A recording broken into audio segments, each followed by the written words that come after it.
Community Forum is sponsored by the Easton Grange 196 and a friend of Yardley Wood Rink and the Easton Lions Club.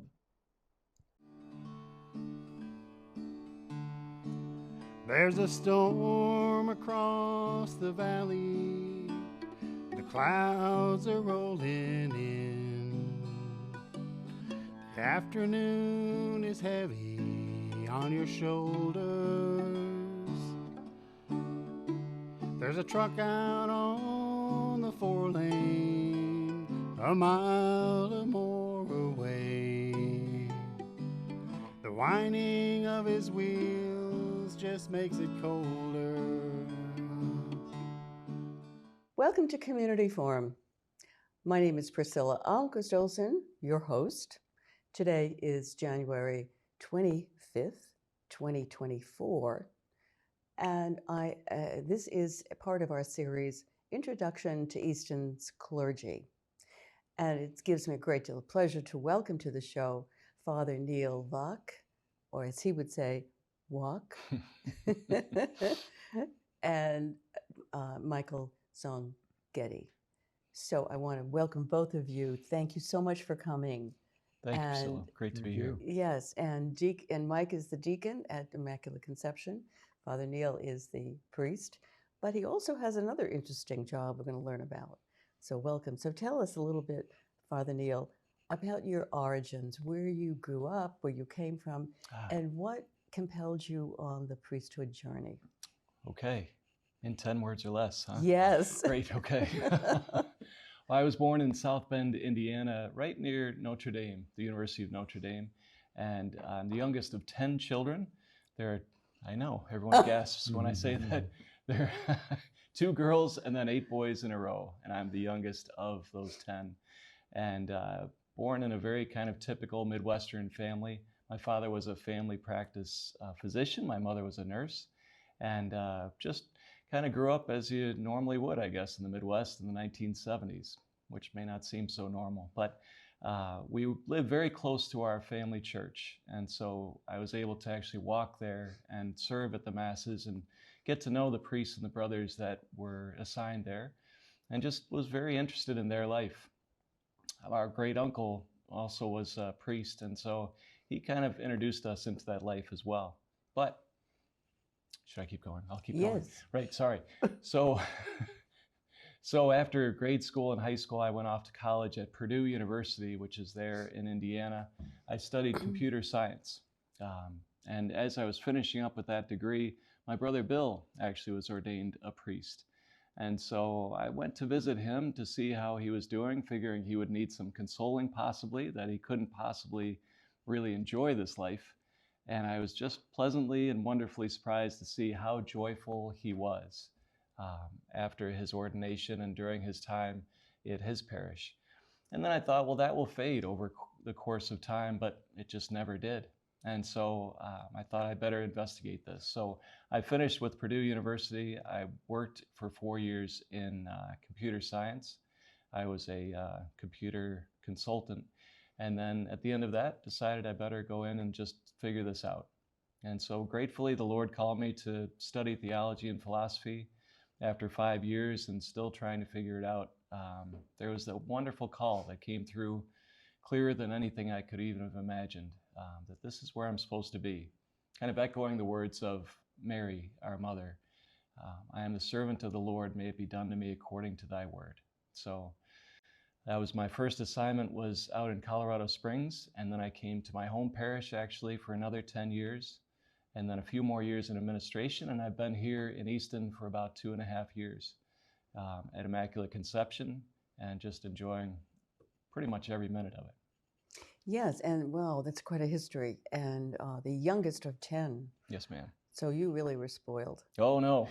No? No, not with 7 older brothers. Oh. The 2 sisters might have tried to spoil me, but the 7 brothers, they made sure I was the tackling dummy and the shooting dummy and just the dummy for them. They kept me humble for sure. Yeah, well, you're no longer a dummy.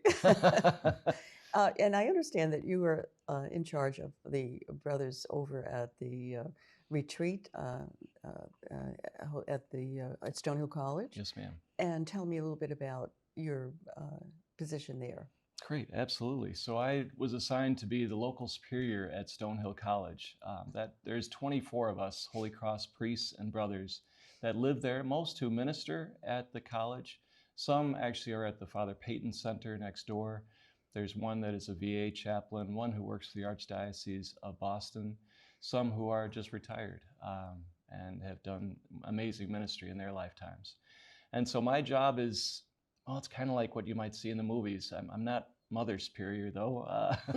I'm Father Superior. So I make sure that they're holy, healthy, and happy, that there's food on the table, that the roof isn't leaking, and that they're just living their best religious life, that they're exercising, they're going to prayer, and someone has to sign the checks. So that's my job there. So I live there on the very edge of campus, and then minister over at Immaculate. Okay. So now, Deacon Mike, tell us a little bit about your journey, where you grew up and so forth. I grew up in Connecticut, in the northwestern part of the state, and went to college in Philadelphia, and then lived in New York City for a few years before my wife and I moved up to the Boston area about 40 years or so ago. I spent my career in the investment / money management field, recently retired, was ordained a deacon in 2007 after feeling a call to serve the Lord, and worked for many years at St. Mary's Parish in Norton, Mass, and then was recently assigned to Immaculate Conception in Easton. I also took some time off from the ministry. Sadly, our son Matthew died about 5 years ago in an accident, and I felt I needed to take some time away from ministry. So I've just been recently back, and I'm so fortunate to be with Father Neil and all the folks at Immaculate Conception. Well, thank you, and our deepest condolences. Such a tragedy. I'm so sorry. But you have been sort of Father Neil's right-hand man. Is that appropriate? Absolutely. Oh, yeah, absolutely. He's trying to take over the whole outfit, I think. Well, I know, having met Mike previously, that he has a sense of humor, but you really do too, so you must get along rather well. We do. Mike has been a godsend for our parish. I think it's been 7 months since Mike has been assigned to Immaculate Conception, Deacon Mike, I should say. Mm-hmm. And it's been really wonderful. He just does a really great job with the parishioners, with our baptismal preparation program, with all the different facets of our parish. So couldn't be happier. So elaborate a little bit, Deacon Mike, on your duties. Well, I assist with the Mass, mm-hmm. Which I do pretty regularly on weekends, and then usually one weekday Mass as well. Deacons are allowed to preach, so the Father's been so gracious to allow me to preach once a week during the daily Mass, and then once a month or so on the weekend. And then I help out with baptism prep. Eventually I'll probably get involved with some marriage prep. I also do a lot of services at funeral homes.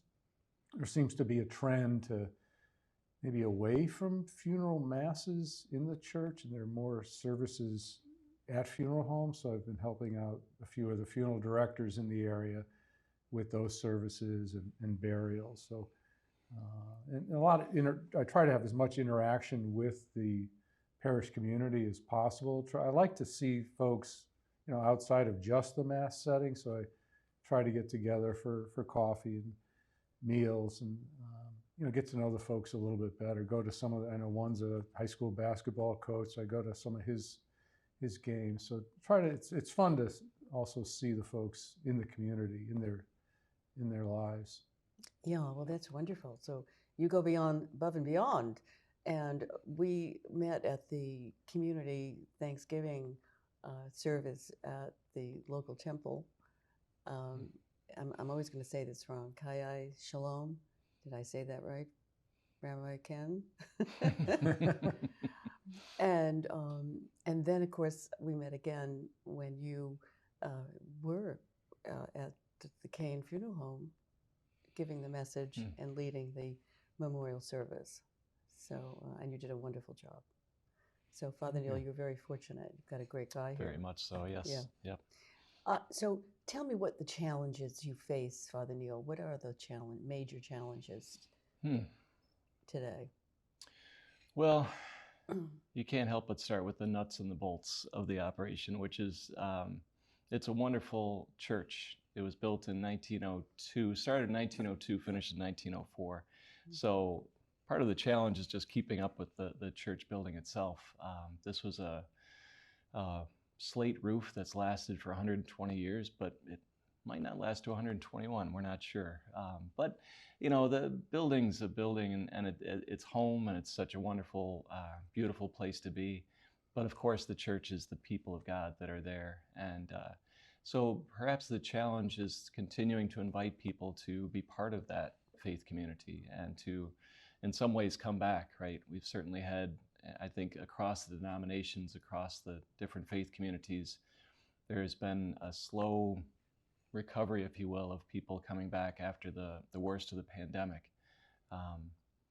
But that's still a work in progress, I think, and we're trying to help people to, again, reconnect with a community where two or more are gathered, there the Lord is. And it's hard to do when you're looking at it through a TV screen or a computer screen.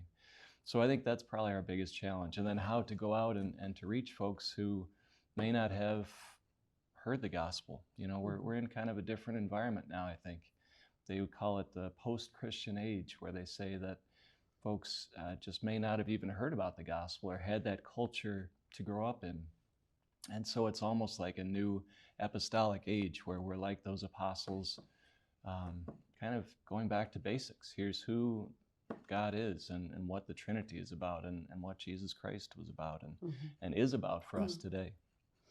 I think that challenge is universal among all the faith communities. Yes, ma'am. I know I belong to the Lutheran Church, and we had at one time, in my memory, because I've only been back home for 20 years or so, but when I did come home, we had over 100 children in the Sunday school, and now we just have a handful.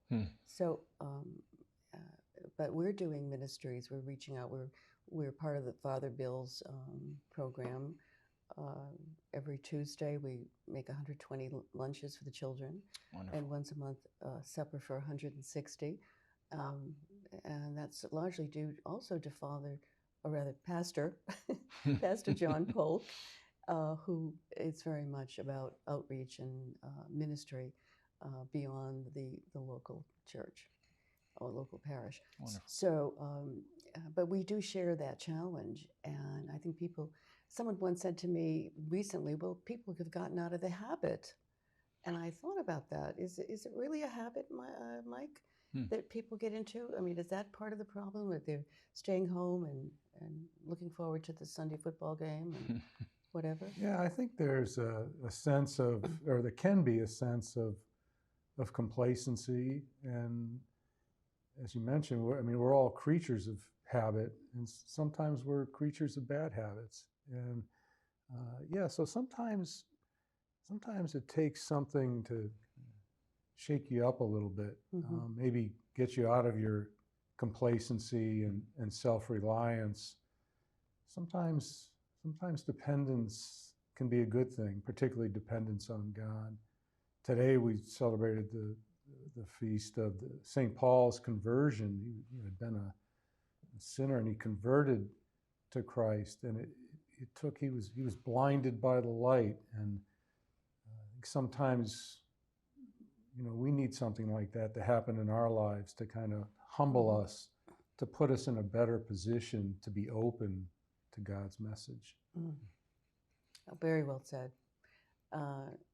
I find that my weekly worship gives me a lot of psychological peace and comfort, and also energizes me for the week ahead too.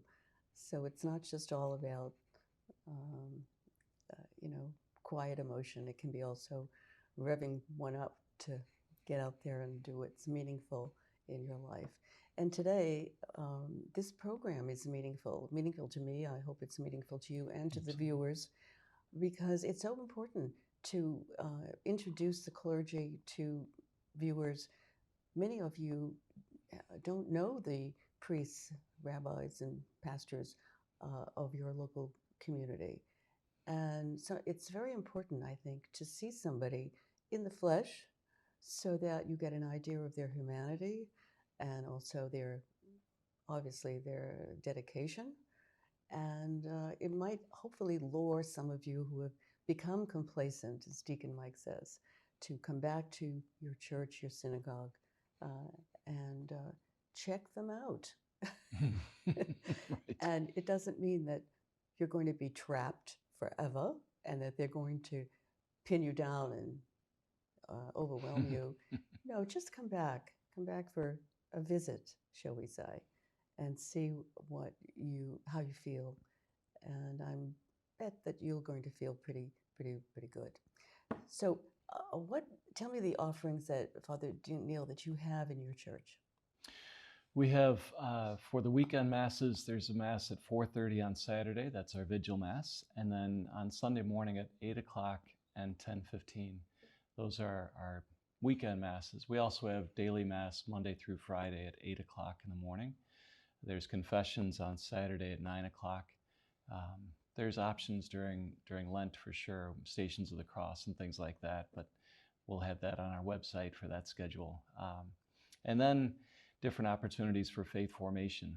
For adults, there's Bible study, there's other faith formation opportunities there, and then for the children, certainly, helping them to know, love, and serve God. So those are our primary things. And then, as you mentioned with Father Bill's, there's also the Easton Food Pantry and other things that we do to reach out to the local community. Mm. Yeah, I think all the faith communities have collection places for Right. the Eastern Food Pantry. I know my church does too. It's amazing, yeah. And that is a growing need. Also, I think most people don't realize that here in Easton, which is a rather affluent community, there are still people who are challenged and food insecure. So it's something we have to continue to do. So what do you see as the future for Immaculate Conception Church? What do you wish for? Let's put it that way. Father Neil. Oh, I thought you were going to go to Deacon Mike on this one. Well, I'm going to ask him it. too. I'll give him a little bit longer to think. I think what would I like? What would the hope be for the future? It's just, again, that more and more people, it's the kind of a phrase that we learned from my religious community's founder, to make God known, loved, and served. And so that's really our primary goal, is to make God known, loved, and served. And so to bring people into that opportunity, to bring them into that family, will give them the ability to save their souls, truly, to be in heaven with God. So it's all about that continual invitation. But again, like I said before, realizing we've got to go out. Pope Francis very early on in his papacy said to a number of priests, go out and smell like the sheep, which probably is a very interesting smell, but it's very visual, isn't it? A very good reminder that, yeah, we need to get out from behind the desk and to be with the people and to help them to experience Christ. And, in a way that I think Christ did, certainly when he walked this earth, he showed people how to live and how to love much earlier than they understood just what he was talking about. And so to be that example, a quote attributed to St. Francis of Assisi, to preach the gospel and use words if you have to. And so to really build up a community of believers that are able to live this gospel message in a way that attracts others to it and helps them in their ability to be good citizens of earth, to have their basic needs met, but also to be future citizens of heaven. Yeah, very well put. Mike, how about you? What do you see as, what do you wish for the future? One of my goals is to try to continue to connect with parishioners on a one-on-one basis. When you look out at the folks in church, you see a lot of what appear to be like picture perfect families, but we all know the realities of life, and every single person sitting out there has struggles, has had losses, has issues that they're trying to deal with in their lives. So one of my approaches is I try to be, in my preaching and in my one-on-one interactions, I try to be as vulnerable as I possibly can, with the idea that if I talk about things I've messed up or the struggles I have, maybe that will be an invitation to others to share their struggles. And once you have have people interacting on a basis like that, there's just so much hope for renewal and improvement in their lives. And I think that's a big part of my ministry, or at least what I hope for my ministry. Thank you. So, Father Neil, as you look out at the audience today, describe what would you say? How would you convince people to take a look at Immaculate Conception Church? What would you say to them to welcome them to your parish? We have donuts every once in a while. Sorry. We do, though. It's really good. We just had donuts this morning. What would I say to invite them? Just that we need you. We need you. That, the Lord talks about we are his body, right? We are the body of Christ here on earth. He is the head. And so if a member of the body is missing, that's noticed, right? Very literally, that's noticed. But also in the body of Christ, we need you to be whole, to be who God wants us to be, which is his hands and his feet and his heart in the world. So sometimes it's about, we get it. Sometimes it's, the music is this, or the preaching is that, or what have you. But those things will come and go. But what stays is that community. John Paul II talked about parishes being a family of families. And so if you think of it that way, all these different families, young and old, coming together to form one family. In your family gatherings, you miss when just one person isn't there. Maybe they passed away, or maybe they're just far away and not able to come to a gathering. You recognize that. We do too. We know, and we miss folks that aren't with us because we're not complete without you. So just a welcome invitation to come back. Again, priests come and go, deacons come and go too, but the Lord prevails, and the church prevails, and is there to welcome and to help us. Thank you. What a great welcome. So those of you, and thank you so much for being here today. Thank you. Neil and Deacon Mike. Sure. Immaculate Conception is really blessed to have both of you with such wonderful aspirations and understanding of who you are and who the people of God are. So thank you, viewers, for watching. My name is Priscilla Almquist-Olsen, your host. I hope you've enjoyed our series, Introduction to Easton's Clergy, and that you will check out Immaculate Conception Church if this feels right for you. And as Father Neil says, come back home to your parish. Thank you for watching. Until next time, be well. Community Forum is sponsored by the Easton Grange 196 and a friend of Yardley Wood Rink and the Easton Lions Club.